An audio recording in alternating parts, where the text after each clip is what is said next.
Hi, Dr. J here. I want to continue our conversation with respect to wellness and health and fulfillment and how all those things come from you and not to you. And I think one of the things that is vastly overlooked in achieving fulfillment, joy, health, love, great relationships, whatever the case may be, is the role of forgiveness. See, you have to recognize that you're not perfect. You're never going to be perfect, and no one else around you is perfect. And the sooner that you can embrace that fact, the sooner that you can acknowledge that you're never going to be, this perfect thing, this perfect image, the more it's going to, or the sooner it's going to actually release you from trying to be perfect and have it try to, create this image. You have to learn to embrace your faults. Embrace where you're weird. Embrace where you're quirky. Embrace the fact that, God made you a certain way, and darn it, just be proud of that. It doesn't have to be what the rest of the world tells you should be, but you have to really just embrace the fact that there's certain parts of you that just aren't going to be perfect, never going to be perfect, but you are actually perfectly created. Okay, get the difference there? You're never going to be perfect, but you are perfectly created. And you're perfectly created with a set of gifts that will allow you to achieve, allow you to have the life that you're looking for, achieve the things that you're looking to do in your life that's really for you to accomplish and not for anyone else. And the reality of it is this, is when you can acknowledge past hurts that others may have done to you or that you did to others, when you can acknowledge and be truthful and be humble and transparent enough to recognize where you may have had shame, guilt, you may have done things to others that you weren't proud of. When you can acknowledge those things, they stop having control over you.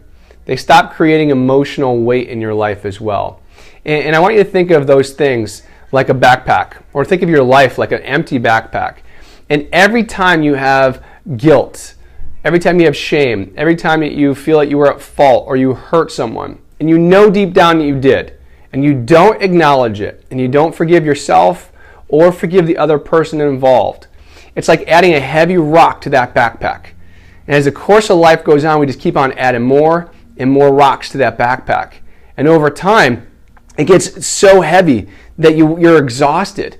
I mean, imagine walking around every day with a 75, 100-pound backpack and trying to do everything that you're trying to do in your life. You'd be fatigued, you'd be exhausted. See, the same thing happens on an emotional level when you don't forgive. And you first have to forgive yourself. And, a personal, very transparent story I can share with all of you is, for the longest time, I used achievement to really push me or propel me. I used anything I ever heard, whether it was true or just rumor or gossip of things that people may have said that I couldn't do or I couldn't accomplish or I couldn't achieve. I used it as fuel. I used that to really push me to different levels, things that myself or my family had never seen or experienced. I wanted to use that as a way to continue to propel me into the world of success by the world standards. And you know what? Honestly, it served me to a certain point in my life. It really did. That chip on my shoulder, if you will, kind of served me. And very few people knew that I actually carried these chips. People that were really close to me did. They knew that I would use these motivation, this internal fire to keep pushing me to succeed when, others may have thought I wouldn't have. And it wasn't until my early 30s that I had an opportunity to be with a very wise person. And this person took us through a various exercise which we were climbing a mountain, actually. And afterwards, he asked us a question, what did the mountain teach you?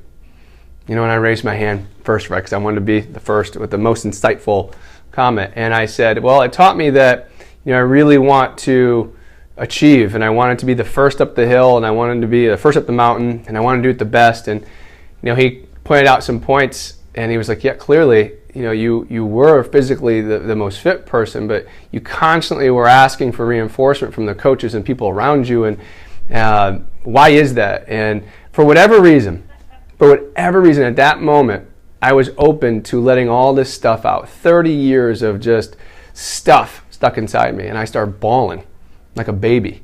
And I said, because on some level, I don't feel I'm good enough. And I recognized through deeper discussion that there was some different stories that I had, some different events where I was shameful of myself, I was shameful of my family, I was upset, I was angry, I had done some things that I wasn't proud of. And I had never acknowledged those for 30 some odd years. And after that, I chose to first forgive myself for some of these actions. And then immediately, when I came home after this retreat, I sat my mom down and I talked to my mom and I apologized for an event that happened, 20 years ago. But it still was somewhere deep inside me. It was holding me back. And after I was able to first acknowledge that, embrace the fact that I wasn't proud of certain actions that I did, I wasn't proud of certain ways I was handling myself, and even certain things that I had done or said to my family, it was amazing how that had no longer had power over me. I was literally actually taking the rocks out of my backpack. And from that point forward, I actually switched. My mind switched.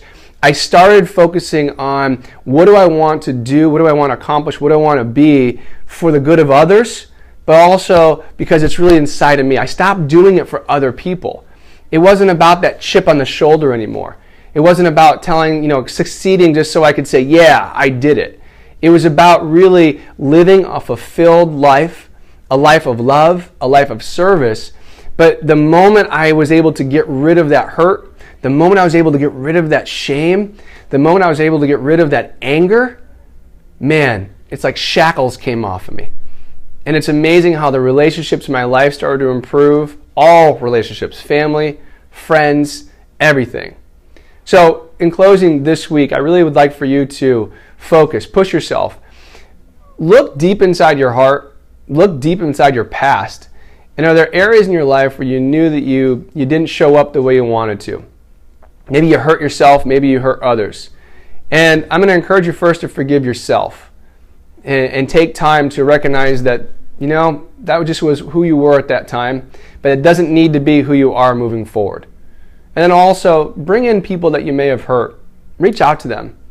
And even if they're not ready to hear it, reach out to them and apologize for who you were or what you did to them. Because you deep down, until you get rid of that, it will hold you captive and it will limit your ability to truly be happy, fulfilled, and at peace on any other level or any other dimension in life.